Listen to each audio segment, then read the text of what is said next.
Actually దీని agenda అభివృద్ధి అవరోధాలు. మీ ఆహ్వాన పత్రిక చదివినప్పుడే నాకు అర్థమైంది చర్చ ఏ టైప్ పోతుంది అనేది నాకు అర్థమైంది. ఎందుకంటే దీంట్లో అందరు ప్రముఖ విశ్లేషకులు ఎక్కువ ఉన్నారు. ఈ సభలో యాక్చువల్లీ ట్రేడర్స్ ఉండాలి ఎక్కువ, distributors, exhibitors, studio owners, producers. నాకు ఒకటే ప్రొడ్యూసర్ కనబడ్డాడు. అట్లీస్ట్ ఆయన పోతాడంటే నా పానం అరే అరే కూసోమను అన్న. ఇంకొక ఆయన ఉన్నాడు, అన్న ఉన్నాడు, ఓకే ఉన్నారు. తర్వాత డైరెక్టర్లకు కూడా ప్రొడ్యూసర్ నొప్పులు కొద్దిగా తెలుస్తాయి, దాంట్లో డౌట్ లేదు. కానీ పూర్తి నొప్పి నిర్మాతకే తెలుస్తుంది. ఓకే, ఇక విశ్లేషకులు అంటారా, వాళ్ళ పని హాయి పని. రాసినాక ఎట్లున్నదో మస్తు రాస్తారు వాళ్ళు. వాళ్ళకు కూడా అభినందనలు. ఆ రివ్యూస్ చదివి మనం తయారు చేసుకుంటాం నెక్స్ట్ ఎట్లా పోవాలని. కాబట్టి వాళ్ళు ఉండడు కూడా మంచిగా అనిపించింది. ఎందుకంటే అందరు ఒక కాడ కలిసిండ్రు. వీళ్ళను ఎన్నట్టు నేను పర్సనల్గా ఒక కాడ కలవలే. అయితే చాలా సంతోషం మీరు అందరు వచ్చిండ్రు. ఈ తెలంగాణ పరిరక్షణ వేదికకు అభినందనలు. అయితే పాషమన్న లాంటి హృదయం ప్రభుత్వానికి ఉంటే ఖతమైపోతుంది పని. ఎందుకంటే ఆయన చూడండి పాపం ఎంత ఇంట్రెస్ట్ అని వచ్చిండు. ఒక తెలంగాణ సామాన్య మనిషి లెక్కనే ఒక అభిరుచితోని సినిమా ఏదన్నా కావాలి ఇది అని లోపల నుంచి చూసినోడు. కాబట్టి తెలంగాణ మీద జరిగిన కుట్రలు గిట్రలు అన్నీ తెలిసినోడు. టీఆర్ఎస్ పార్టీ ఆవిర్భావం నుంచి ఉన్నోడు. తెలంగాణ టీఆర్ఎస్ పార్టీ మొన్న వచ్చింది, అంతకుముందు బెల్లి లలిత, తర్వాత మారోజు వీరన్న కాడ నుంచి ప్రయాణం చేసుకుంటా ఇవాళ ఈ చిన్న బుడ్డోడు, ఈ రఫీ లాంటి ఉద్యమకారుడు కూడా ఆయన ఎంబడి ఉన్నాడంటే అదంతా మనకు ఆయన సీనియారిటీ చాలా అదృష్టం మనకు. కాబట్టి ఏంటంటే ఆయనకు పెద్ద హృదయంతో నిజంగా కూడా అభినందించాలి. ఎందుకంటే ఆర్థికంగా మనము జస్ట్ ఇక మనకు తెలుసు కదా సంగతి ఎట్లుంటుందో. కానీ ఆయనే మరి ఎట్లా చేస్తాడు ఏంది తెలియదు. కానీ 20 లక్షల రూపాయలు ప్రకటించుడు ఇట్స్ నాట్ ఏ జోక్. 1 లక్ష రూపాయలు కూడా ఎవరు ప్రకటించాడు. కాబట్టి ఆయనకు సపోర్ట్లు కొట్టుర్రి. నాకు యాక్చువల్లీ సపోర్ట్లు కొట్టుర్రు అనుడు ఇష్టం ఉండదు. తెలంగాణ వేదికల మీద వాడు పాట పాడతాడు, వానికి వాడే సపోర్ట్లు కొట్టమంటాడు పాపం. అంటే మన వాళ్ళు ఎంత మైకంలో ఉంటారు, ఎటో ఉంటారు. కాబట్టి అంటారు వాళ్ళు అని నాకు ఇప్పుడు అర్థమైంది. అయితే విషయం ఏంటంటే అది గొప్ప విషయం. ఓకే, అయితే మనం ఇక్కడ ఈ మీటింగ్లో ఒకటి సాధించుకున్నాం. ఒక పాయింట్, ప్రభుత్వం చేయాల్సిన పనిలా ఒక సామాన్య ఉద్యమకారుడు, సామాన్య అనలేం, సారీ వెనక్కి తీసుకుంటున్నా, కరుడు కట్టిన ఉద్యమకారుడు ఆయన కాంట్రిబ్యూషన్ ఆర్థికంగా అనుడు అనేది చాలా గొప్ప విషయం. అది ఎట్లయితుందా ఏందా తర్వాత సంగతి. ఓకే, తర్వాత పిండి గొలది రొట్టె అన్నట్టు ఆయన ఎన్ని పైసలు ఇస్తే అంతలనే కథ అల్లచ్చు. ఒక కిచెన్ రూమ్లో పోయి మొత్తం కథ అల్లచ్చు, ఏమన్నా చేయొచ్చు. కాబట్టి పిండి తయారు చేసుకోవాలి, 20 ఇంకేమన్నా 20 ఏంది సెట్ చేసుకొని దాన్ని పట్టి కథ తయారు చేసుకోవాలి. కాంప్రమైజ్ కావద్దు. మనం ఏం చేస్తాం, పెద్ద కథ రాసుకుంటాం, పైసలు ఉండయి, చుట్టేస్తాం తర్వాత. ఇట్లాంటివి జరుగుతూ ఉంటాయి ప్రాక్టికల్గా. ఓకే, అయితే ఇక నేను పాలసీ మీద దాని మీదనే మెయిన్ పోతా, అభివృద్ధి అవరోధాల మీదనే పోతా. పోయే ముందు కొద్దిగా సైకాలజికల్లీ మనం ఏడున్నాం అనేది కూడా చెప్పుకోవాలి. ఎందుకంటే విశ్లేషకులు అందరూ ఉన్నారు, మళ్ళీ దొరకరు వాళ్ళు. అయితే విషయం ఏంటంటే ప్రతి మనిషికి చరిత్ర ఎంతవరకు అధ్యయనం చేసి ఉన్నామో ఆడ నుంచే నాకు తెలుసు అనుకొని మొదలవుతుంది. ఇప్పుడు రమేష్ గారు పాపం ఏమన్నారు, తెలంగాణ సినిమా ఏంది మొదటి నుంచే నైజాం కంటే ముందు నుంచి నైజాం కాడ నుంచే ఉన్నది అన్నాడు. అది నిజం. అది ఎక్కడికి పోయింది? ఎక్కడ పోయిందంటే వేరే ఒక పరిశ్రమ తుఫాన్ లాగా వచ్చేసి మొత్తం కింద మీద చేయగానే హిందీ పరిశ్రమనే లేదు. ఇక బొంబాయి నుంచి హిందీ వచ్చింది. అంతకుముందు దక్కన్లో కూడా హిందీ సినిమాలు తీసేది. శ్యామ్ బెనగలే కాదు, ఇంకెన్నెన్నో పాషమన్నకు మీకు తెలిసి ఉండాలి, ఎన్నో సినిమాలు, మెహందీ గిహిందీ ఎన్నో సినిమాలు వచ్చినాయి. అయితే ఇప్పుడు మా జనరేషన్కి ఏడు నుంచి తెలుసో ఆడ నుంచే చరిత్ర అని మేము అనుకుంటాం. అయితే సినిమా ట్రేడ్ ఎక్కడి నుంచి చెడిపోయింది? తెలంగాణ, ఆంధ్ర ఏదున్నా రాష్ట్రం తెలంగాణనే కదా. ఇక తెలంగాణ సినిమా అనాల్సిందే. ఆంధ్రోళ్ళు చిన్న సినిమా ఇక్కడ తీసినా అది తెలంగాణలో తీసిన సినిమానే అవుతుంది. ఓకే, కాబట్టి మనం తెలంగాణ అనే పలుకుదాం. తెలుగు అనే దాంట్లో పెద్ద కుట్ర దాగి ఉన్నది. కాబట్టి తెలంగాణ అనే పదమే వాడదాం ఇక నుంచి. ఎందుకంటన్నా అంటే తెలుగు అనేది ఇప్పుడు అక్కడో రాష్ట్రం ఉంది, ఇక్కడో రాష్ట్రం ఉంది. అక్కడ సచివాలయం వేరు, ఇక్కడ వేరు. అక్కడ బస్సులు వేరు, మన బస్సులు వేరు. అక్కడ ముఖ్యమంత్రి వేరు, ఇక్కడ ముఖ్యమంత్రి వేరు. మరి సినిమా డెవలప్మెంట్ కార్పొరేషన్లు కూడా అక్కడ ఒకటి ఉంది, ఇక్కడ ఒకటి ఉంది. కానీ సినిమా తీసే వ్యవస్థ మాత్రం మనం తెలుగు అని చెప్పి బోర్డు ప్లేట్ పరాయించారు. వాళ్ళు తెలంగాణ అని ఎందుకు పెట్టాలి? తెలంగాణ రాష్ట్రంలో ఉన్నప్పుడు తెలంగాణ అనొచ్చు కదా. ఆంధ్రప్రదేశ్లో ఆంధ్ర అని పెట్టుకోవచ్చు. ఈ తెలుగు ఇదంతా ఎంత దిమాగ్ ఉంటుందంటే దాన్ని పసిగట్టడానికి మనం 100% మనం అమాయకులము, భోలాబాల మనుషులం. అది అంత అర్థం కాదు. అప్పుడే అది అర్థమైన నాడే సినిమా పరిశ్రమల ఈ ఒడిదుడుకులు ఎందుకు ఉన్నాయి, ఏమున్నాయి అనేది అర్థమవుతుంది. అంత డీప్ రాజకీయ నాయకుల కంటే కూడా బాగా హుషారు ఈ సినిమా పరిశ్రమలో ఉన్న పెద్దలు ఉన్నారు. దాంట్లో డౌటే లేదు. అది ఎట్లా అనే వివరణ నేను చెప్తా. తెలంగాణ నుంచి 2002లో చదువు కాగానే మీసాలు మొలిచే టైంలో ఒక పిల్లగాడు గ్రామం నుంచి వానికి సినిమా షౌక్ ఉన్నది, వానికి సినిమా అంటే ఇష్టం, వానికి ఏం తెలియదు. వైట్ పేపర్ ఒక ఊరు నుంచి మీసాలు మొలిచి వాని గ్రాడ్యుయేషన్ ఖతం అయ్యే టైంకి వాడు హైదరాబాద్ వచ్చిండు. వాని అదృష్టం ఏంటంటే వానికి కొన్ని కళలు వచ్చు, పైసలు లేవు, కానీ మంచోడు, గుడ్ విల్ ఉన్నది. వాడిని చూడంగానే అరే వీడు మంచోడే అనుకుంటారు, వీడు దొంగ లెక్క లేడు అనుకుంటారు. అది వాని ప్లస్ పాయింట్. అయితే ఒక పిల్లగాడు వచ్చి ఏం చేసిండు, ప్రసాద్ ల్యాబ్లా మెల్లగా అన్ని అప్పో సొప్పో ఎట్లనో ఒప్పించి ఒక క్రెడిట్ మాట్లాడుకొని ఒక సినిమా తీసేసిండు. తీసేసిన తర్వాత ఆ సినిమా ఏం సినిమా, తెలంగాణ సంస్కృతి మీదే ఉన్నది, తెలంగాణ ఉన్నది ఆ సినిమా. అది తెలంగాణని కూడా తెలియదు. ఇది మన దౌర్భాగ్యం, ఇట్లుంటది. ఎందుకంటే తప్పు తెలంగాణ ప్రజలది కాదు, వానికి ప్రమోట్ చేసుకో చేతగాక, అంటే వాళ్ళకున్నంత అది ఉండదు. వింటారా? అయితే వాడు ఏం చేసిండు, కింద మీద చేసి రాత్రి టైం దొరికిన కాడ ఎడిటింగ్ చేసుకున్నాడు. అమ్మో ఇది పెద్దోళ్ళు నడవని అని వాళ్ళందరూ వెళ్ళిపోయినాక రాత్రి 2ంటికి వాడు ఎడిటింగ్ చేసుకున్నాడు. ఎందుకంటే వానికి అందరు డామినేట్ చేస్తారు కదా. మాది ఆంధ్రోళ్ళు ఏమంటారు, ఏమన్నా అంటే దసరాకు రిలీజ్ అంటారు, సంక్రాంతికి రిలీజ్ అంటారు, డేట్ వచ్చేసింది అంటారు. మన సినిమాకి డేట్ ఉంటుందా? మనకే తెలియదా? అట్లా ఇప్పుడు నేను ఓపెన్గా చెప్తున్నా, ఎంఎస్ రెడ్డి లాంటి సినిమా అందం అని పేరు విన్నారు ఎప్పుడన్నా? అందం ఒక సినిమా తీసిండు ఆయన, అందం అని, 2 కోట్ల ఆ జమానాల. అయితే ఎడిటింగ్ సూట్ల ప్రసాద్ ల్యాబ్లా ఆయన సినిమా హడావుడిగా 20 మంది ఆయన వస్తుండంటే ఇట్లా బిల్డప్లు బాగుంటాయి ఆడ. అయితే మొత్తం చేసి మొత్తం అయ్యి ఆయనది ఫస్ట్ కాపీ వచ్చేసింది. ఈ పోరాడేవాడైతే వచ్చిండో వాడు రాత్రి 2 గంటల నుంచి మళ్ళీ ఎంఎస్ రెడ్డి వచ్చేదాకానే వాని పని. చాలా లేట్ అయింది వానికి. లాస్ట్కి ఏమైంది, వాని సినిమా అయిపోయింది, వీని సినిమా అయిపోయింది. ఓకే, రిలీజ్ కావాలి ఇప్పుడు. అక్కడ ఇమాన్దారీ, జెన్యూనిటీ ఎట్లా పనిచేసింది చెప్తే ఇనుండ్రి. వాళ్ళు దసరాకే రిలీజ్ అన్నారా? అది ఇయ్యాలడదాకా రిలీజ్ కాలే. 2002 ముచ్చట, ఇయ్యాలడదాకా రిలీజ్ కాలే. ఆయన ఆంధ్రావుడు అయ్యి ఉండి రిలీజ్ కాలే అంటే స్టార్లను పెట్టలే. ఎంఎస్ రెడ్డి కొద్దిగా మంచోడే, ఆంధ్ర వాళ్ళల్లా కొత్త వాళ్ళని పెట్టి చేసిండు. కానీ పెద్ద సంస్థ కదా మల్లెమాల, అది ఇయ్యాలడదాకా రిలీజ్ కాలే. నేను చరిత్ర చెప్తున్నా. ఈ పోరాడేవాడైతే 2 గంటలు పనిచేసి కింద మీద పడి చేసిండో వానికి ఒక ఆడియో కంపెనీ వాడు ఆశ్రయిస్తే, అప్పుడు జెమినీలా ఒక అది బయోస్కోప్ అని వచ్చేది, గుర్తుందా? ఎక్కువ ఛానళ్ళు లేవు, ఇంత లొల్లి లేదు. బయోస్కోప్ వచ్చేది, దాంట్లో 30 సెకండ్ల ట్రైలరు, ఒక ప్రెస్ కాన్ఫరెన్స్. ఆ సినిమా అమ్మేదాకా 1 నెల రోజులు ఒక మూల ఆడియో కంపెనీలోనే ఒక మూల ఇచ్చిండాడు. ఇది అమ్ముకొని పోరని, ఈడెవడో ఊకే పానం తింటుండని వానికి సహకారం చేసిండు. ఆడియో రైట్స్ లేవు, అప్పుడు ఆడియో కొంటాను, ఆయనకి ఆడియో రైట్సే ఇయ్యలే, ఇదే సహకారం చేసిండ్రు. ఇక చూడండి, ఇక వాంది నేను ఉన్న విషయం మీకు చెప్పాలి. తెలంగాణ అంటే ఎట్లుంటుంది.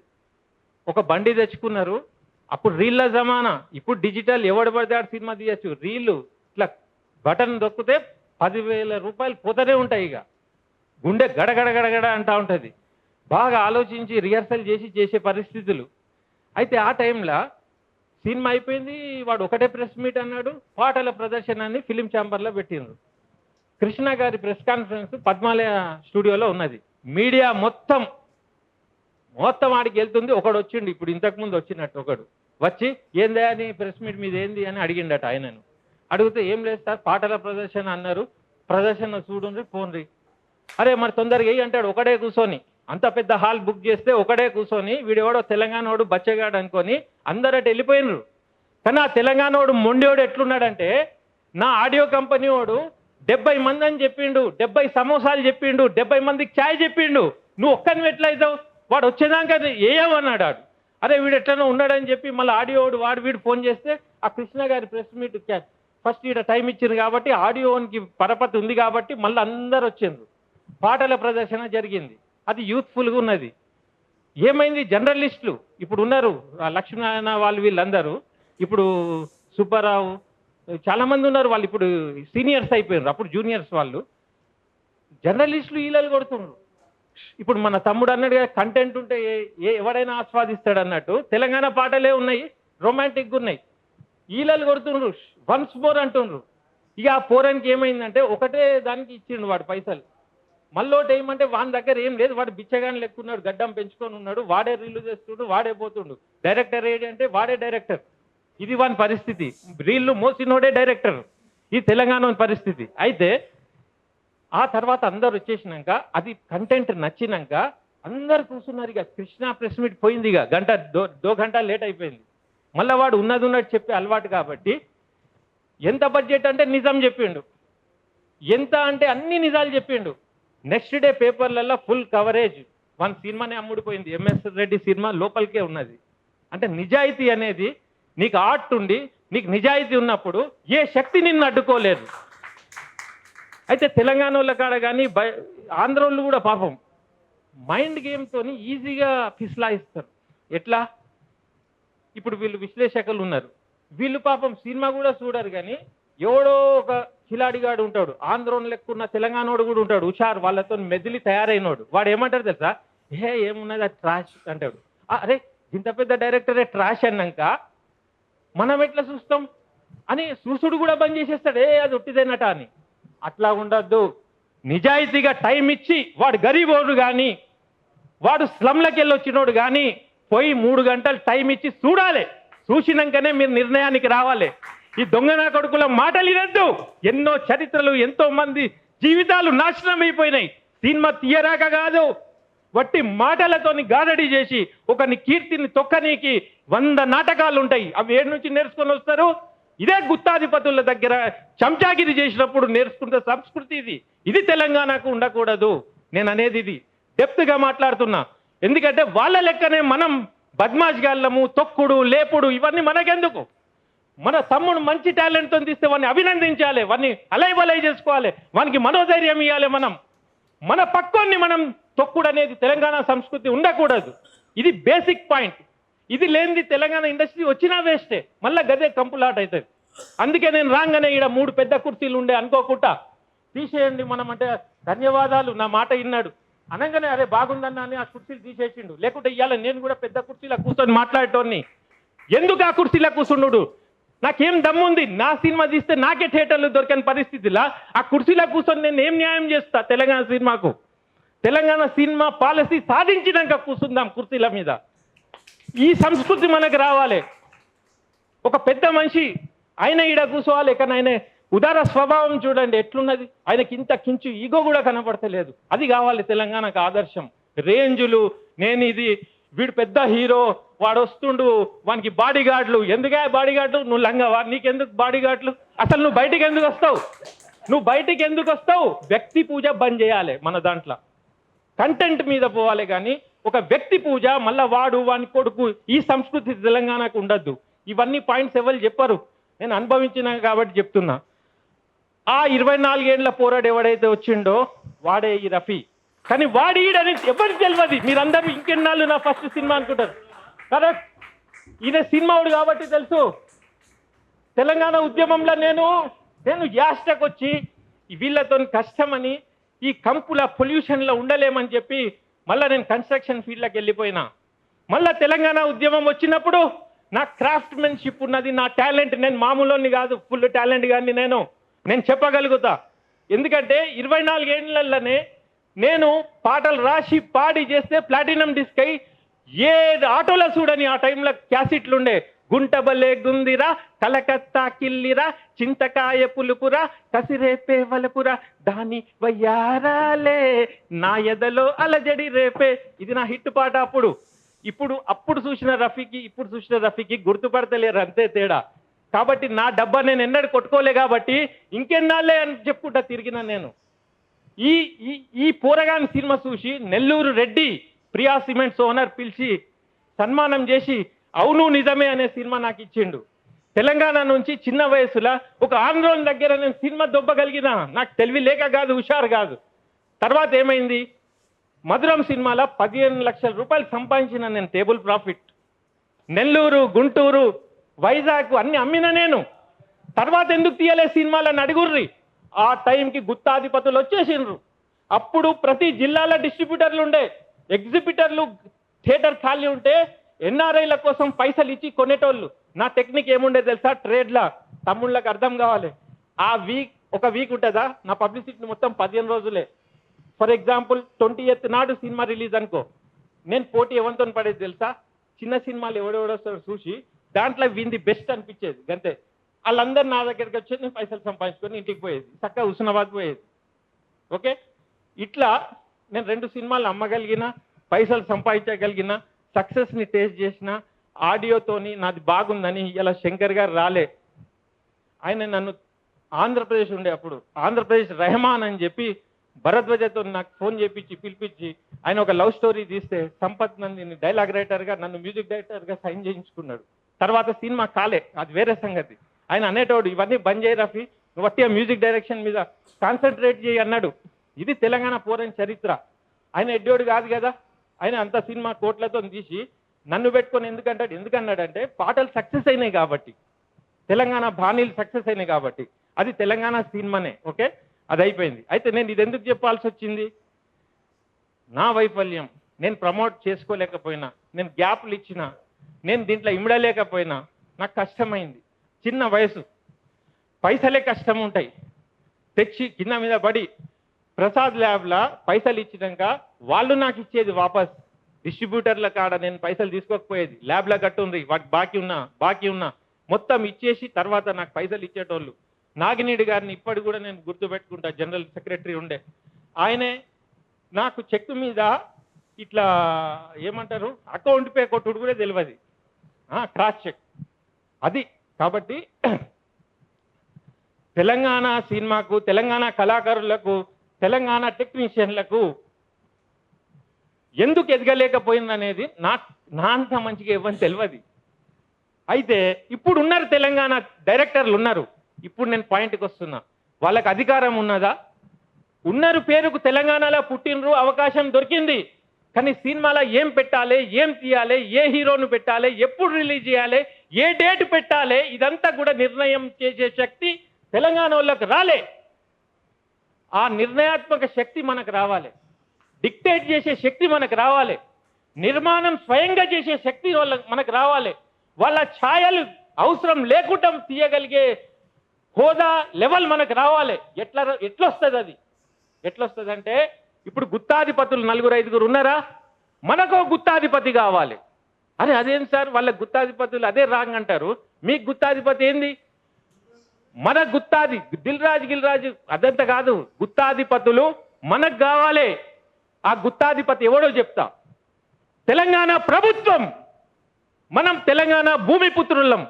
మనకు గుత్తాధిపతి తెలంగాణ ప్రభుత్వం కావాలి. వాళ్ళు ఏదైతే చేస్తున్నారో వాళ్ళ వారసుల కోసం, మనం ఈ మట్టిలోకెళ్ళి పుట్టిన బిడ్డలం కాబట్టి మనల్ని మన ప్రభుత్వం ఆదుకోవాలి. ఇప్పుడు ఒక వారసుని ప్రమోట్ చేయడానికి ఎంత కసితం చేస్తాడో ఒక తండ్రి, ఇప్పుడు చిరంజీవి గారు వాళ్ళ కుటుంబం మొత్తాన్ని ఎట్లా ప్రమోట్ చేస్తుంది, ఎంత ఇంట్రెస్ట్ తీసుకొని చేస్తారు. అట్లా మనల్ని మన ప్రభుత్వం ప్రమోట్ చేయాలి. ఆ గుత్తాధిపత్యం ప్రభుత్వమే ఒక ఆర్టీసీ కార్పొరేషన్ లాగానో ఇంకేదో కార్పొరేషన్ లాగా ఫిలిం డెవలప్మెంట్ కార్పొరేషన్ ఆ పాత్ర నిర్వహించాలి. అది ఎట్లా నిర్వహించాలనేది ఒక లోతైన సబ్జెక్టు. అదంతా బ్లూ ప్రింట్ నా దగ్గర ఉంది. కానీ వినేటోడెవాడు? ఇప్పుడు కొందరు అన్నారు ఇన్ని కోట్లు ఇవ్వాలి, ఒక్క పైసా కూడా ప్రభుత్వం పెట్టే అవసరం లేదు. అట్లాంటి స్కీమ్స్ ఉన్నాయి మన దగ్గర. ఎప్పుడైతే వాడే కార్పొరేషన్ అని ఎస్టాబ్లిష్ అవుతాడో అదొక బిజినెస్ లాగా వెళ్తుంది. నీకు తెలంగాణ భూమిపుత్రులు, కళాకారులు, టెక్నీషియన్లకు కొదువ లేదు. ఇక్కడ నిర్మాతలు కూడా ఉన్నారు, పైసలు పెట్టేటోళ్ళు కూడా ఉన్నారు. కానీ ప్రభుత్వం ఒక ఆసరా ఇస్తుందంటే అందరు బయటికి వస్తారు. ప్రభుత్వం కదా, మనకు అండగా ఉంది కదా. ఇప్పుడు ఎన్ఎఫ్డిసి ఏం చేస్తుంది? ఎన్ఎఫ్డిసి చేసే పని టీఎఫ్డిసి ఎందుకు చేస్తలేదు? నేను అనేది అది. 10 ఏళ్ళు టీఎఫ్డిసి ఉన్నదండి. ఏం చేసిండ్రు వాళ్ళు?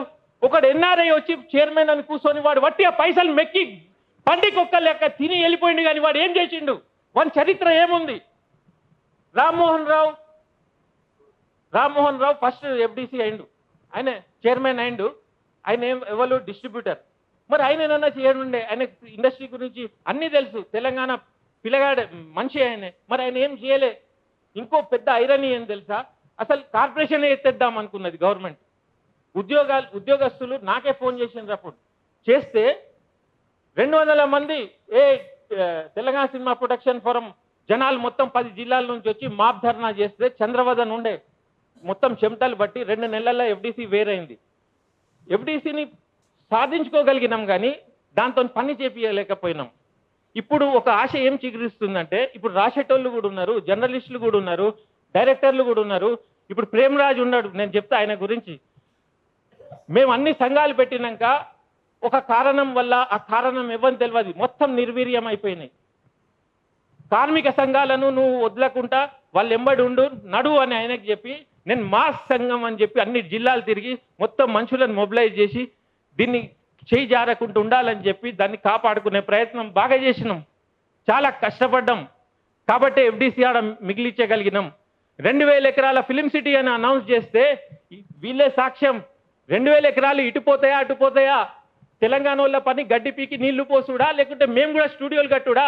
మరి మా కాడ పైసలు లేవు, కొల్లెటర్లు ఎట్లు ఇస్తాం? మళ్ళీ అదే ఆంధ్రోళ్ళకి ఇస్తారా? ఫిలిం నగర్ లెక్క అనగానే 200 కుర్చీలు ఇరిగినాయి. తర్వాత బంద్ అయిపోయింది 2000 ఎకరాల ఫిలిం సిటీ. అదొక పెద్ద స్కామ్ ఉండే, అది ఆపగలిగినాం. తర్వాత ఎంపానల్మెంట్ మెంబర్షిప్ మొత్తం ఆంధ్రోళ్ళకు మున్పటియే యాడ్లు ఇస్తుండ్రు. మళ్ళీ కొత్త ఎంపానల్మెంట్ మెంబర్ వచ్చింది. ఇప్పుడు తెలంగాణ భూమిపుత్రులకు యాడ్లు ఉన్నాయి కానీ ఎవరికి ఇస్తలేరు. మళ్ళీ పెద్ద మనుషులు ఎవరికి చెప్తే వానికే ఇస్తుండ్రు.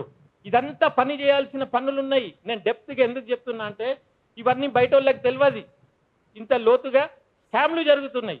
ఓకే, తర్వాత మనం ఎట్లా ఐడెంటిఫై చేయాలి తెలంగాణ సినిమా ఎవరి చేతిలో పెడితే వస్తుంది అనేది చెప్తా. ఫస్ట్ గవర్నమెంట్ తలసాని శ్రీనివాస్ యాదవ్ని మినిస్టర్ చేసిండ్రు. ఆయనకు తెలంగాణ నేపథ్యం ఉన్నదా? లేదు, అక్కడనే కుప్పగొల్లిపోయింది. ఓకే, ఇప్పుడు గుత్తాధిపతినే చైర్మన్ చేసిండ్రు. కడుపు కాలేటోనికి చేయాలి, బాధలు చూసినోనికి చేయాలి, వాడు నిన్ను పైకి తెస్తాడు, మీకోసం పనిచేస్తాడు. ఇప్పుడు ఆయన ఒక పెద్ద మనిషి, ఆయన కాంటాక్ట్స్ ఉన్నాయి, ప్రభుత్వానికి ఏమన్నా లావాదేవీలు ఉన్నా చేయడానికి ఒక మనిషి లెక్క ఒక కోఆర్డినేటర్ లాగా పనిచేస్తుంది. కానీ మీకోసం చేయాలి ఆయన నాకు కూడా మిత్రుడే. కానీ నేను తెలంగాణ సినిమా అన్నప్పుడు రాజీ పడి భయపడి మాట్లాడే ప్రసక్తే లేదు. నేనేమంటానా, నీకు ఆ అవకాశం దొరికింది, నువ్వు తెలంగాణ గడ్డ మీద చలో మంచిగానే చేస్తున్నావు, ఇప్పుడు నీకు అవకాశం వచ్చింది. తెలంగాణ భూమి పుత్రులకు నువ్వు ఎదగడానికి ఎంత కసరత్తు చేసినవో, నీ బిడ్డలను నీ తమ్ముళ్లను తెలంగాణ భూమి పుత్రులు కూడా ఎదగాలనే సంకల్పంతో ఒక మంచి పని చేయి, నీ శిల్పమాడు ఉంటుంది. అరే ఒకడు ఉండేనట ఎఫ్డీసీ చైర్మన్, ఆయన హయాంలో ఈ పాలసీ వచ్చిందట అని ఒక పెద్ద కీర్తి దొరికే అవకాశం నీకు దక్కింది. ఒకవేళ ప్రభుత్వం నీకు సహకరించకుంటే రాజీనామా మూతి మీద కొట్టి వచ్చేయి. ఇది నా విన్నపం. ఓకే, ఇలాంటి డెడికేషన్తోని కాలయాపన చేయకుండా నిజంగానే ఒక కమిటీ ఎఫ్డీసీలా ఉంటే మనం చేసే పాలసీ సక్సెస్ అవుతుంది. లేకుంటే పాలసీ డిస్కస్ చేసి చేసి చేసి చేతులరిగి, ప్రేమరాజు గారిని అడగండి, బైలాస్ అన్ని వకీల్ని పెట్టలే, నేనే రాసిన, ఆడ పోయి నంబర్లు తెచ్చినాం, అన్నీ చేసినాం, ఆయన కూడా కష్టపడ్డాడు పాపం ఉన్నమాట. కాబట్టి మళ్ళీ ఇద్దరమే వచ్చినాం, మళ్ళీ ఎవరు లేడు ఈడ. కారణం అదే, అప్పుడు అదే, ఇది ఇప్పుడు ఇదే. పెద్ద మనుషులందరూ ఎట్లుంటారంటే, పెద్ద మనుషులైన కొందరు పేర్లు కూడా పాపం మంచోడు కాబట్టి తీసుకున్నాడు, వాళ్లకు ఒక పదవి దొరకంగానే మొత్తం వదిలేసి వెళ్ళిపోయే బాపతి. ఇక్కడ పెద్ద మనిషి రేంజ్ ఇవన్నీ పక్కన పెట్టేసేయండి. కొట్లాడేతోడే పెద్ద మనిషి, సాధించేటోడే పెద్ద మనిషి, ఉద్యమ లక్షణం ఉన్నోడే పెద్ద మనిషి. ఈ ట్రాప్లకు రాండ్రి. వీడేవాడో పెద్ద డైరెక్టర్ అట, అరే ఫలానా హీరో వస్తే బాగుండేదట, అరే ఇదేమో ఉండేదట, ఏం పనికిరాదు. నువ్వు సాధించి చూపి అంతే. ఇప్పుడు అవకాశం ఉంది. ఇప్పుడు దీంట్లో ఎవరెవరైతే నడుము గట్టి చేద్దామని డిసైడ్ అయితే సినిమా ఫీల్డ్కి సంబంధం అవసరం లేదు. మీ పిల్లలు సినిమా ఫీల్డ్కి రావద్దా? వట్టి ధూమ్ధామ్లు గజ్జలేనా మీ జీవితం? సినిమా ఫీల్డ్లో సెల్యులైట్లా రావద్దా? రావాలే కదా. సినిమా ఫీల్డ్లో లాస్ అవుతుందా? మనం ఎవడో సంపాదించుకొని ఉంటాం, సూట్ కేసు పట్టుకొని వస్తాం, వాడు నీకు నేర్పడు కూడా. ఆడికే సగంలో గుండు చేసేసి నీకు నేర్పకుండా నిన్ను బకరా చేసేస్తాడు. నువ్వు జీవితాంతం నేను ఆ సినిమా చేసిన, నేను ఫలానా నిర్మాత అని తిరుగుతావు. నువ్వు నేర్చుకోవాలి, చిప్పలు కడగాలి, ఏం అన్నం ఇస్తుర్రు, ఏమి ఇస్తుర్రు. ఇప్పుడు దిల్ రాజు హార్డ్ వర్క్ చేస్తలేడా? ఇంత వచ్చినా కూడా ఆడు ఉరుకుతూనే ఉంటాడు, పొద్దుగాలే లేస్తే ఉరుకుతూనే ఉంటాడు. మనం ఏంది వాళ్ళ ట్రాప్లో పడుతున్నాం. పైసలు తీసుకొని వస్తే మీరు కూర్చోండి సార్, "ఓ సార్ సార్ మీకు ఎందుకు సార్" అంటే వీడు నిజంగానే అనుకొని కూర్చుంటాడు. వాని పైసలన్నీ అయిపోయినాక అనుభవం వచ్చింది కానీ పైసలు లేవు అంటాడు వాడు. అనుభవం వస్తుంది అందరికీ. ఓకే, అయితే ఇప్పుడు అభివృద్ధి చెప్తున్నా, ఇప్పుడు అభివృద్ధికి తెలంగాణ పాలసీ వచ్చినాక కూడా మన బిహేవియర్ ఎట్లుండాలి అనే దానికి నేను ఈ ఉపోద్ఘాతం ఇచ్చిన. ఎందుకు ఇచ్చిన అంటే పాలసీ తెచ్చి కూడా మళ్ళీ మనం వాళ్ళ సంస్కృతి ఫాలో చేస్తే అది వచ్చి వేస్ట్. ఇప్పుడు ఆంధ్రోళ్ళు కూడా పరేషాన్ ఉన్నారు, చిన్న నిర్మాతలు. ఈ 5-6 చేతిలో అంటారు కదా, మిగతా 40 మంది పరేషానే ఉన్నారు కదా. దీంట్లో 4 ఎదిగి మళ్ళీ మీరు అదే పని చేస్తే మిగతా వాళ్ళ కోసం ఎవడు కొట్లాడాలి? కాబట్టి గుత్తాధిపత్యానికి ఇక్కడ ఛాన్స్ ఇయ్యద్దు. కాబట్టి ఎన్ఎఫ్డిసి తరహాలో టిఎఫ్డిసి కో ప్రొడక్షన్ అన్న చేయాలి, ప్రొడక్షన్ అన్న చేయాలి. తర్వాత సినిమా నేను అంటున్నా కదా, రేపే తీస్తాండి దేవుని దేవల్ల, నా దగ్గర అన్ని టెక్నిక్స్ ఉన్నాయి, అంత పట్టు కూడా ఉంది. కానీ ఎక్కడ వస్తుంది ప్రాబ్లం చెప్తా. థియేటర్ల కాడ నువ్వు సూపర్ తీసినావు, ఎప్పుడు తెలుస్తుంది? థియేటర్లు వేసినాక తెలుస్తుంది, పికప్ పట్టినాక తెలుస్తుంది. ఆ పట్టేదానికి ఎట్లా ఆపాలి? మళ్ళీ ఆ 4 దగ్గర పోయి అన్న అన్న ఏమొచ్చినా నువ్వే తీసుకోవే కన్నా అది రిలీజ్ చేయంటే వాడు చేస్తాడు. మినిమం యావరేజ్ కంటెంట్ ఉన్నా చేసేస్తాడు వాడు. ఆడు కనికరించలేదంటే ఖతం. ఇప్పుడు నువ్వు తెలంగాణ అన్నావు, ఆత్మగౌరవం అన్నావు, నువ్వు ఏ ముఖం పెట్టుకొని పోయి ఆయన కాళ్ళ కాడ పడతావు? లేకుంటే ఫుల్ పైసలు ఉండాలి, టాకీస్లన్నీ నువ్వే తీసుకుంటే నిన్ను బక్రా చేసి పంపుతారు. ఇది రియల్. ఇప్పుడు బలగం సినిమా గురించి చెప్తా. 2 సార్లు నేను రాయబోయి ఆగిన, విశ్లేషకులు ఉన్నారు కాబట్టి ఇది చెప్పి క్లోజ్ చేస్తా. బలగం సినిమా గురించి 2 సార్లు, అప్పుడప్పుడు నేను కూడా రాస్తూ ఉంటా, ఏదో ఒకటి ఆవేదన బాగా అయ్యి రాస్తా. అయితే బలగం గురించి రాయబోయి ఎందుకు ఆగినా తెలుసా? ఇలా ఓపెన్గా చెప్తున్నా. విశ్లేషణ చేసినప్పుడు ఆ విశ్లేషణ చేసేటోనికి ఎంత నాలెడ్జ్ ఉన్నదో మన విశ్లేషణలో పబ్లిక్కి తెలిసిపోతుంది. అయితే తెలంగాణ సినిమా మీద ప్రేమ ఉండి, దాంట్లో ఉన్న పాటల మీద మక్కువ ఉండి, దాన్ని పార్షియాలిటీ కోసమే నేను దాన్ని రాయలే. ఫర్ ఎగ్జాంపుల్ నేను చెప్తా. లక్కీగా అన్ని ఫ్లాస్ ఉన్న సినిమానే అంత సక్సెస్ కాగలిగింది. దాని రీజన్ ఏంది? 100% ఒక గుత్తాధిపతి దాన్ని తీసుకున్నాడు. ఆయనకి వేరే సినిమా లేదు కాబట్టి గ్యాప్ ఫిల్లింగ్ చేయడానికి టాకీస్లు ఇవన్నీ టైం సహకరించినాయి. తర్వాత దాంట్లో తెలంగాణ మాండలికం, పాటలు గీటలు బాగున్నాయి. అది 100% 100 సార్లు వినొచ్చు. అదే సినిమాను కాపాడింది. కథా కథనాలు చూడబోతే నేనేం మాట్లాడదలుచుకుంటలేను. ఎందుకంటున్నా అంటే వినుండ్రి, ఎందుకంటే మనకు కూడా తెలియాలి విశ్లేషణ. ఒక ముసలోడు అరుగు మీద కూర్చొని లైటింగ్ కొడుతూ ఉంటాడు, ఆడోళ్ళకి వచ్చేటోళ్ళకి పోయేటోళ్ళకి. ఇట్లా స్టార్ట్ చేసిండు వన్ క్యారెక్టర్. ఆ వయసులో 40+, 50+, 60+, ఊర్లలో ఒక్కొక్కడు చిన్నప్పుడు పోకిరిగాడు ఉన్నాడు. ఏజ్ అయినాక కూడా ఆడు వచ్చేటోళ్ళని పోయేటోళ్ళను రొమాంటిక్గా కెలికే అలవాటు ఉంటుంది. అది బాగుంది క్యారెక్టర్ ఆడదాకా. కానీ నువ్వు సినిమా మొత్తము ఒక కాకి ఆయన బిడ్డ కొడుకును కలపడానికి సినిమాను పెట్టినావు. మెయిన్ మూలం వాళ్ళిద్దరు, ఆ ముసలేనే కొడుకు బిడ్డ విడిపోయి ఉంటారు కదా నల్లిబొక్క కోసం. అదొక సిల్లి ఉంది, ఓకే. అయితే ఆ నల్లిబొక్క కోసం విడిపోయినరు, మళ్ళా వాళ్ళని కలపడానికి కాకి కలుపుతుంది. అప్పుడు ఆయన ఆత్మ అదవుతుందని చూపించారు. అసలు ఆ ముసలున్న ఆత్మ ఎన్నడు కొట్టుకోలే. కొడుకు వదిలేసిండు, బిడ్డను గాలికి వదిలేసిండు. మొదట్లో ఒక 2 సీన్లు కొడుకును బిడ్డను కలిపే ప్రయత్నం చేసి వాడు చచ్చిపోయి ఉంటే అది ఆస్కార్కి పోయేది. అది ఎందుకు పోలే ఆస్కార్కి అంటే ఇట్లాంటి రీజన్స్ వల్ల. కానీ తెలంగాణ సమాజానికి ఆంధ్రోళ్ళు కూడా మన అమాయకత్వంలోనే సూపర్ స్టార్లు అయినరు. అది ఏదున్నా మనం చూస్తాం. ఓకే, ఇదొకటైంది. తర్వాత అక్క చెల్లె అన్న పక్క ఊర్లోనే ఉన్నారు. హీరో అనేటోడికి తెలంగాణలో చిన్న చిటుకు జరిగితే కూడా మొత్తం ఊరు తెలుస్తుంది. సొంత అన్నదమ్ములు కొట్లాడుకొని ఉంటే ఇన్నేళ్ళు కూడా వానికి తెలియదా వాళ్ళ అత్త ఆడున్నది, వాళ్ళ బిడ్డ ఆడున్నదని? ఇల్లు కూడా తెలియదా? అంటే తెలంగాణ వాళ్ళు అంత ఎడ్డివాళ్ళు ఉంటారా? ఇప్పుడు పాషమ్మన్న ఇల్లు ఏడున్నది, ఆయన ఇల్లు మార్చిండంటే నేనే వెతుకుతా ఏడున్నాడు, ఈయన ఎటుకుపోయిండు, ఇంటిని హోటల్ చేసి ఈయన ఏడుంటాడని పోతా నేను. ఎందుకంటే పాషమ్మన్నను గెలవాలి కదా, దొరకపట్టాలి, ఫోన్ లేపుతలేడని పోతాం. సేమ్ వేళ ఒక ఇద్దరు సంబంధాలు బ్రదర్ సిస్టర్ పక్క ఊర్లోనే ఉన్నారు.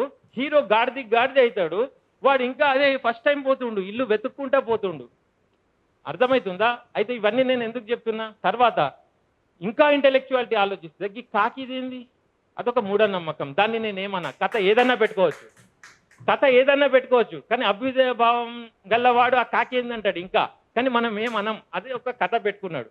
కానీ ఈ 2-3 పాయింట్లు తీసుకున్నప్పుడు ఇవి గనక సరిగా చేసి ఆ దిల్ రాజు పర్యవేక్షణలో సరి చేసినా, అక్కడ ఉన్న రైటర్లు సరి చేసినా ఆ సినిమా నిజంగా కూడా క్యాన్స్కి వెళ్ళేది. బట్ తెలంగాణకి ఎందుకు పరిమితమైంది? మనమే ఎందుకు పొగుడుతున్నాం బల్గం బల్గం అంటే, మనము గంట మాత్రమన్న వచ్చింది ఆడిందని కనెక్ట్ అయినాం. అది అభినందనీయం, అది అభినందనీయం. నేను అనేది అంటే తెలంగాణ తెలివి ఎంత ఉండాలంటే ఇట్లాంటి సిల్లీ ఫ్లాస్ ఉండద్దు. నువ్వు సక్సెస్ దాకా పోగలిగినావు, ఒక గుత్తాధిపతి ఆసరా తీసుకోగలిగినావు. ఈ చిన్న చిన్న నీ చేతిలో పని, ఇది చేసి ఉంటే సక్సెస్ అయ్యేది. కాబట్టి ఇట్లాంటి వాటికి సెమినార్లు పెట్టాలి, ఇట్లాంటి వాటికి సెమినార్లు పెట్టాలి. సినిమా ఉట్టిదే కాదు, రచయితల కాడి నుంచి మొదలు పెట్టాలి. తర్వాత అదేమంటారంటే మనము జీరో నుంచి స్టార్ట్ చేయాలి. మన ఊర్లలో కళాకారులు ఉంటారా, యూనివర్సిటీలలో ఒక కోర్స్ పెట్టాలి, మేనేజ్మెంట్ కోర్స్ పెట్టాలి. డిస్ట్రిబ్యూటర్, ఎగ్జిబిటర్, ప్రొడ్యూసర్, స్టూడియో ఓనర్లు ఎట్లా నిర్వహించాలని చెప్పే కోర్స్ ఒకటి పెట్టాలి. ఎంబీఏ ఎట్లుంటాయి డిగ్రీ, అట్లా ఒక డిగ్రీ పెట్టాలి. తర్వాత 24 క్రాఫ్ట్స్కి కూడా కొత్త యూనివర్సిటీ మీరు పెట్టలేనప్పుడు తెలుగు యూనివర్సిటీలను, హెచ్సియులను 24 క్రాఫ్ట్స్కి సినిమా కోసం ఒక సపరేట్ సెక్షన్ పెట్టండి. ఫస్ట్ నేర్పండి వీళ్ళకు పనితనం. అంటే నథింగ్ బట్ ఇన్స్టిట్యూట్. మీకు ఇన్స్టిట్యూట్ కొత్తగా ఎస్టాబ్లిష్ చేయాలనే కష్టం అంటే ఉన్న అకాడమిక్స్లోనే పెట్టండి, ఒక కోర్సు పెట్టేసేయండి. ఆ తర్వాత ఇప్పుడు ఉన్నోళ్ళు ఎట్లా స్కిల్ డెవలప్మెంట్ ప్రోగ్రామ్ లాగా పెట్టండి, ఇప్పుడు ఉన్నోళ్ళకి కూడా వర్క్షాప్లు పెట్టండి, కొద్దిగా పాలిష్ అవుతారు.